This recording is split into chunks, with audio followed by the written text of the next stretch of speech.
사랑하는 성도 여러분, 오늘 우리는 우리의 체질을 설계하신 토기장이 하나님 앞에 나왔습니다.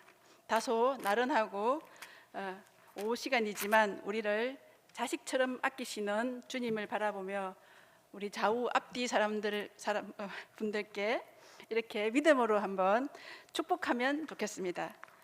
하나님은 집사님의 체질을 가장 잘 아십니다. 하나님은 집사님의 체질을 가장 잘 아십니다. 네. 또 하나 더 오늘 오후 설교를 위해서 한 번 더 다른 내용으로 이 시간 눈과 귀를 열어서 하늘의 비밀을 알게 하실 줄 믿습니다 하고 나누시기 좋겠습니다. 이 시간 눈과 귀를 열어 하늘의 비밀을 알게 하실 줄 믿습니다. 네, 감사합니다. 제가 이제 우리 덕포교회 온 지가 한 5년쯤 됐는데요. 공부를 참 오랫동안 하고 있습니다. 오전에 목사님께서 선한 문지야 이 말씀을 하셨죠. 저는 참 감동을 받았습니다. 예, 그래서 그 긴 얘기를 제가 마음 약하니까 다음에 특강을 통해서 나누기로 하고 오늘은 오후 예배니까 설교를 하면서 우리의 체질이 하나님께서 성경에서는 뭐라고 써놨는지 함께 알아보는 시간을 갖겠습니다. 사랑하는 성도 여러분, 인류의 역사를 수명이라는 렌즈를 통해 들여다보면 우리는 크게 두 가지 거대한 전환점을 마주하게 됩니다. 첫 번째 전환점은 성경에 기록되어 있습니다. 인간의 타락으로 그들의 날은 120년이 되리라 창세기에서 하나님 말씀하셨습니다. 그렇게 수명이 단축된 인류에게 홍수 심판 이후에 하나님께서는 그 황폐한 땅을 바라보면서 모든 산 동물은 너희의 먹을 것이 될지라 하시며 육식을 허락하셨습니다. 이는 황폐한 땅에서 인류를 살리시기 위한 하나님의 한시적인 은혜였습니다. 그러나 여기에는 공의로운 조치도 함께 담겨 있습니다. 육식고기에는 지방이 있고 그 독소가 몸의 노화를 촉진하여 자연스럽게 수명을 단축시킵니다. 아담의 불순종으로 인하여 이 땅에서 끝없이 죄를 퍼뜨리는 것을 몸의 법칙을 통해서 물리적으로 막으신 하나님의 경이로운 섭리였습니다. 이후 평균 수명이 40세를 넘기지 못하던 인류에게는 두 번째 전환점이 찾아왔습니다. 바로 20세기 현대 과학이 이룩한 질소의 발견과 공중위성의 혁명이었습니다. 20세기 초 독일의 화학자 하버라는 사람이 공기 중에 78%나 있는 이 질소를 모아서 비료로 만들기 시작했습니다. 그래서 인류는 식량의 대량 생산의 길이 들어섰고 두 번째는 상하수도 정비와 항생제의 도입입니다. 이렇게 해서 이 덕분에 인류는 영양 결핍을 극복하고 바야흐로 기대 수명 80세를 넘어 요즘 100세 시대를 이야기하고 있습니다. 오늘날 우리가 살아가는 세상은 역사상 그 어느 때보다 물질적으로 풍요롭습니다. 손가락 터치 한 번으로 전 세계의 산의 지미를 안방에서 즐길 수 있습니다. 인류는 스스로의 지혜로 풍요를 쟁취하고 수명을 연장했다고 자만하기 쉽습니다. 하지만 성경은 그리고 우리가 마주한 현실은 이 현상을 어떻게 바라볼 수 있을까요? 우리가 맞이한 눈부신 풍요의 이면에는 아이러니하게도 늘어난 수명만큼 질병의 고통도 함께 길어진 어두운 현실이 있습니다. 전염병을 정복한 현대인들이 이제는 음식으로 인해 병들어가고 있습니다. 최근 우리나라는 고혈압 1,300만 명, 당뇨병 500만 명 이렇게 하는 온 세대가 만성 대사질환의 염증의 위기에 직면해 있습니다. 수명은 늘어났으나 질병의 고통 속에서 알아 누워 보내는 시간, 유병 기간이 늘어났습니다. 곧 요양원에서 보내는 시간 또한 함께 늘어난 역설을 맞이하고 있는 것입니다. 우리의 도시 사거리 이른바 목 좋은 곳을 한번 살펴보십시오. 예전에는 그 자리에 은행이나 화려한 상점들이 있었지만 지금은 대부분 대형 병원과 약국 이런 메디컬 빌딩들이 그 자리를 차지하고 있습니다. 외형적으로는 풍요롭고 위생적인 세상 같지만 실상 그 속에서 살아가는 현대인들의 육체는 안에서부터 급속도로 무너져 내리고 있다는 강력한 사회적 증거이자 경고등입니다. 도대체 왜 이런 일이 일어나는 것일까요? 현대의학자들은 이 수많은 현대병의 중심에 단 한 가지 공통된 원인이 도사리고 있다고 말합니다. 그것은 바로 우리 몸 속에서 소리 없이 피어오르고 있는 파괴적인 불꽃, 염증입니다. 인플레메이션이라고 합니다. 염증이라는 글자의 한자를 가만히 들여다보면 불화자가 아래 위로 두 개 겹쳐 있습니다. 말 그대로 우리의 육체와 영혼에 불이 난 상태를 의미합니다. 이 무서운 불길이 장기를 태우고 혈압을 오르고 당뇨가 찾아오게 합니다. 그리고 우리의 뇌와 신경을 태울 때는 깊은 우울증의 어두움이 또다시 찾아옵니다. 그렇다면 우리의 몸과 영혼을 무너뜨리는 이 염증의 원인은 어디서부터 시작되었을까요? 성경은 그 근원적인 문제를 창세기 3장 6절을 통해 명확히 지적합니다. 여자가 그 나무를 본 적 먹음직도 하고 보암직도 하고 지혜롭게 할 만큼 탐스럽기도 한 나무인지라 여자가 그 열매를 따먹고. 선악과 사건은 단순한 음식 섭취의 문제가 아닙니다. 하나님의 절대적인 주권과 통제를 정면으로 거부하고 피조물인 인간이 창조주의 자리에 오르려고 했던 참혹한 영적 반역이었습니다.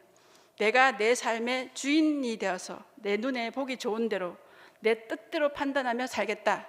인간의 오만방자한 교만이었습니다. 그 결과 창조주와의 관계가 단절되는 영적 염증이 찾아왔습니다. 그 영혼의 무너짐은 곧바로 육체의 무너짐, 곧 육체의 염증이라는 비극으로 고스란히 이어졌습니다. 이 선악과의 비극이 오늘날 우리의 식탁에서 그대로 재현되고 있습니다. 현대인들은 눈앞에 보이는 탐스러운 먹음직함에 이끌려 하나님의 법에 불순종하고 있습니다. 오늘날 우리가 마주하는 수많은 음식은 하나님이 주신 천연 창조물이 아닙니다. 오직 인간의 말초적인 혀를 자극하여 쾌락을 주기 위해서 가공된 독소들로 넘쳐납니다. 우리는 날마다 식탁 위에서 교묘하게 변장한 선악과의 유혹에 굴복하고 있는 것입니다. 놀랍게도 현대의학이 밝혀낸 만성 염증의 경로는 성경이 말하는 영적 탐욕의 경로와 똑같습니다. 우리가 하나님의 창조 질서를 벗어난 공장식 가공식품, 과도한 당분, 해로운 포화지방, 체질에 맞지 않는 음식으로 탐욕스럽게 과식할 때 우리 몸의 면역 세포들은 이를 외부의 즉 치명적인 독소로 간주합니다. 이 독소를 처리하기 위해 비상이 걸린 면역 시스템이 과도하게 가동하면서 사이토카인, 많이 들어보셨죠? 사이토카인이라는 염증을 뿜어내기 시작합니다. 결국 이 성난 불길이 혈관을 타고 전신을 돌며 만성 염증을 일으키고 하나님이 지으신 고귀한 세포들을 스스로 파괴하는 자멸의 길을 걷게 되는 것입니다. 오늘 지금 이 시간 나의 몸과 영혼의 상태는 과연 어떠합니까? 우리 몸 깊은 곳에서 소리 없이 타오르는 불길을 4단계 만성염증 증후군으로 특징을 통해서 여러분의 영육에 엄밀히 한번 점검해 보시기를 바랍니다. 한번 잘 보겠습니다. 첫 번째, 아침 기상시에 뻣뻣함. 자고 일어났을 때 몸이 한없이 무겁고 관절마디가 굳은 느낌이 든다. 그리고 두 번째, 소화기적 독소 정체, 만성적인 더부룩함. 가스가 나올 때 냄새가 심하고 설사나 또 변비가 이렇게 반복되는 피부에 모린 모를 가려움증이 생긴다. 세 번째, 대사 수치의 경고입니다. 약을 꾸준히 복용함에도 고혈압이나 당뇨 수치가 잘 떨어지지 않고 정제되어 있다. 네 번째, 피로와 기분 조절 장애. 주말에 쉬었는데도 만성 피로와 두통이 가시지 않으며 마음이 이유 없이 우울하고 무기력하다. 우리 한번 손을 한번 들어보겠습니다. 나는 4가지 다 그렇다. 나는 한 세 가지다. 네. 한 두 가지일까? 네. 한 가지 입으신 분? 나는 전혀 아픈 데가 없다. 아, 맞습니다. 네. 박수 한번. 아픈 데가 없으신 분들, 네. 네. 이렇게 우리 몸은 염증이 들어오서 이 염증이 몸을 힘들게 합니다. 여러분, 이 징후 중 많은 부분에 해당된다면 그것은 결코 우연이 아닙니다. 내면에서 제어되지 못한 탐욕의 불길인 염증이 짚인 만성 염증이 이미 내 세포를 태우고 있다는 명백한 증거입니다. 더 나아가 하나님의 말씀이라는 거룩한 영적인 둑이 무너뜨리고 내 입맛대로 먹고 마신 결과 우리 몸속 장내 미생물 마이크로바이옴이 생태계가 처참하게 파괴되어 있다는 증거입니다. 악성 노폐물과 독소가 홍수처럼 가득 차 흘러넘치면 병원에서는 염증을 두 가지로 하는데요. 첫 번째는 불꽃 두 개가 있었던 근데 그 다음에는 심해지면 흘러넘칠 염이라는 한자를 사용하기도 합니다. 이것은 통제 불능 상태에 빠졌음을 알리는 하나님의 엄중한 경고 등입니다. 그러나 하나님께서는 탐욕과 염증의 불길 속에서 먼지처럼 소멸해가는 인간을 그대로 방치하지 않으셨습니다. 본문 103편 13절과 14절은 선포하고 있습니다.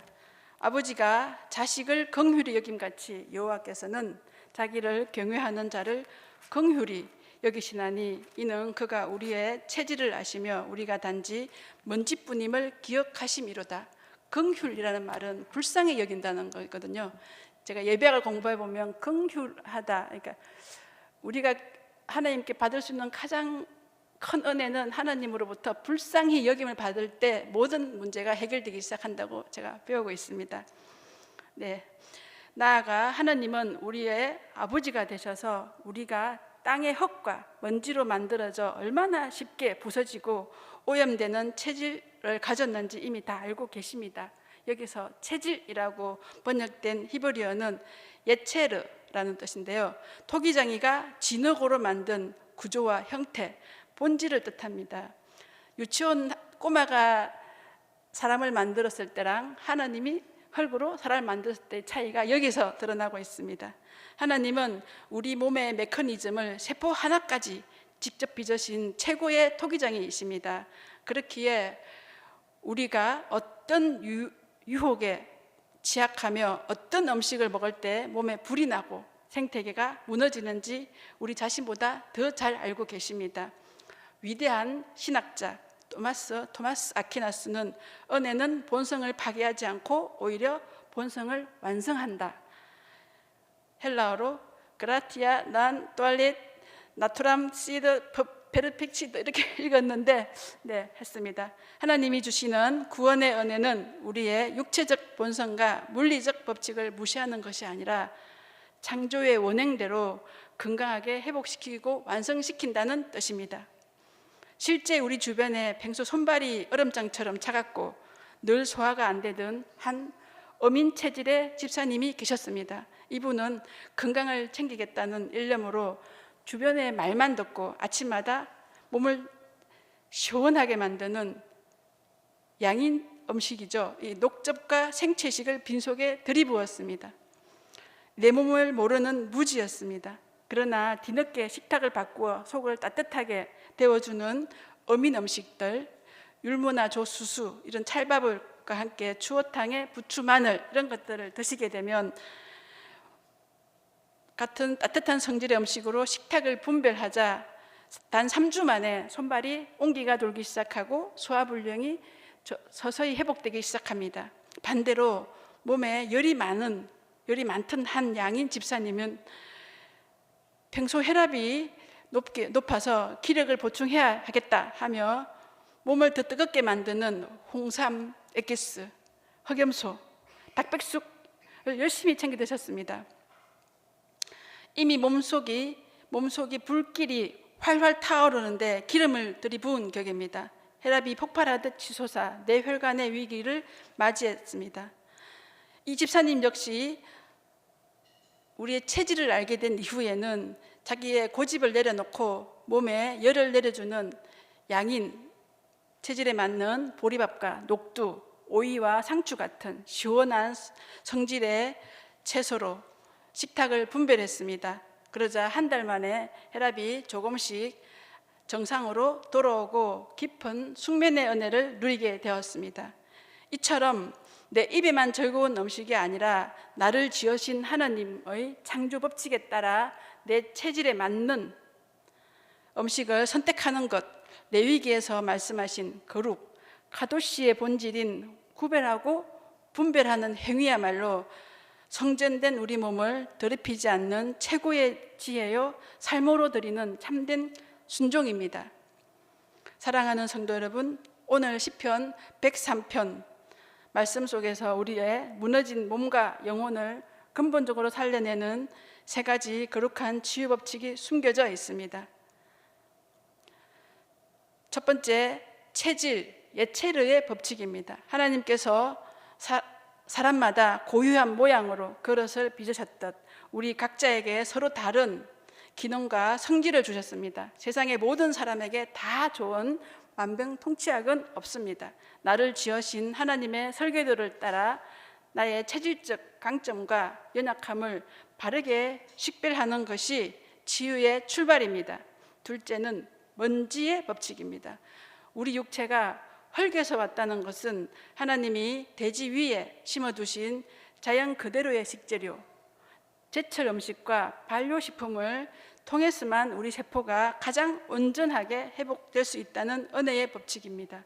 인간의 탐욕이 만든 공장식 가공식품을 끊고 대지의 선물을 마음껏 취하십시오. 셋째는 기운의 조화와 균형의 법칙입니다. 속이 차가운 체질에게는 따뜻한 기운의 음식으로 온기를 더하고 몸에 열이 넘치는 체질에게는 서늘한 성진의 음식으로 몸속 독소를 가라앉혀 균형을 맞추어야 합니다. 내 체질에 맞는 음식을 영적으로도 잘 분별하여 감사함으로 섭취하는 것입니다. 이렇듯 구체적인 구별의 식탁의 예배가 시작될 때 우리는 참된 거룩으로 완성될 수 있습니다. 그러므로 이제 우리는 이 강단 앞에서 엄중하게 결단해야 합니다. 다시는 내 눈의 안목의 정욕에 따라 내 입에 맞는 맛있는 가공의 선악과만 먹겠다는 미련한 고집을 부리지 맙시다. 내 몸에는 이 해로운 음식이 더 땡긴다며 육신의 정욕과 내 몸은 내가 잘 자란다, 아프면 병원 가면 그만이지 하는 영적인 방임과 무책임함을 이 시간 십자가 앞에 완전히 내려놓고 끊어내기를 원합니다. 그것은 하나님이 거하시는 거룩한 성전인 우리 몸을 내 손으로 무너뜨리는 무서운 영적 교만입니다. 이제는 나를 흙에서 정교하게 빚으시고 나의 체질과 연약함을 나보다 더 잘 아시는 하나님 아버지의 지혜와 창조의 법도를 따라 살아갑시다. 나의 얕은 생각과 입술의 탐욕을 완전히 내려놓고 매일의 식탁에서부터 하나님의 뜻을 기억하여 행하는 거룩한 하나님의 백성이 되시기를 주님의 이름으로 소망합니다. 그리하여 우리가 이 땅에서 단지 질병의 고통 속에 수명만 무의미하게 연장하며 오래 사는 유병의 삶을 넘어 날마다 마주하는 식탁에서부터 하나님과 깊이 동행하기를 소망합니다. 태초에 에녹이 하나님과 동행하다가 죽음을 보지 않고 하늘로 올리움을 받았던 것처럼 우리 역시 하나님이 주신 영육의 강건함으로 우리에게 맡겨진 소망을, 사명을 온전히 감당하다가 마침내 하나님과 영원히 함께 사는 영광스러운 생명의 삶을 우리 모두 다 함께 살아내시기를 주님의 이름으로 간절히 기도합니다.